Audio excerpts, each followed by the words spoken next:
You know that friend who's always canceling plans, the one who's sick again, tired again, or says maybe next time? Yeah, that friend isn't avoiding you. They're protecting something.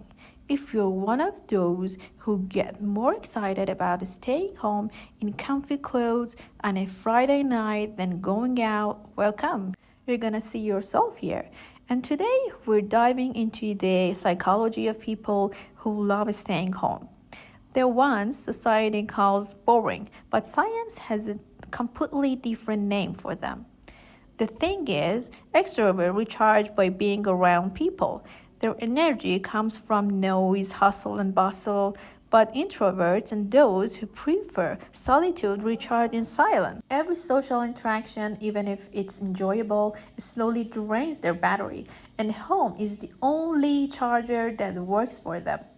Psychologists call this optimal arousal theory. Some people need more excitement and stimulation to feel good, some need less. It's not laziness, it's not fear. Their nervous system is just weird that way.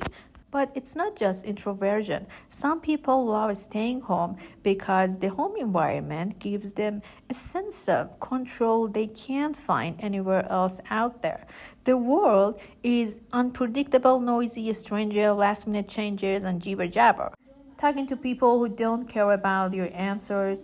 But at home, you control the light, you control the sound, you control the entire vibe. For people with anxiety or those who are highly sensitive, this control isn't a luxury. It's about survival. Here's something interesting. Research shows that people who enjoy solitude are usually more creative, more self-aware, and better at problem solving. Staying home doesn't mean doing nothing. Home is where the best ideas are born, not in a crowded cafe, but in a cozy corner of the room with a book or when you're lost in thought at 2 a.m. Let's be honest, society has blown going out of proportion. Instagram photos of parties and the culture of live your best life. But what if your best life is watching a documentary, eating soup, and having no responsibilities? That's not sad. That's self awareness. Of course, some people stay home for darker reasons social anxiety, past trauma, or depression, whispering in their ear.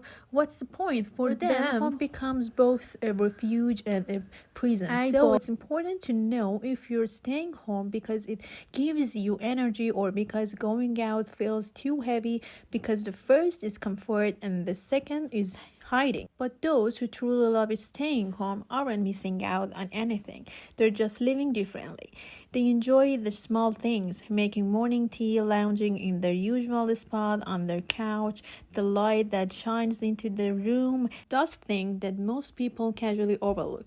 If you think you're one of these people, hit the subscribe button. Psychologists call this low stimulation preference. People don't need the world to entertain them. Their inner world is rich enough. So if you're someone who declines invitation without guilt, someone who's genuinely happy with a solo Thursday, a Friday, or someone who prefers watching their favorite rerun to making memories, there's nothing wrong with you. You're just weird to prefer depth over noise and tranquility over display. Tell me, do you prefer staying home or do you think we're all just making excuses? And if you're looking for that part of psychology that many never hear about themselves, the next video is gonna shake you up even more than this one. Click on it and you'll understand why.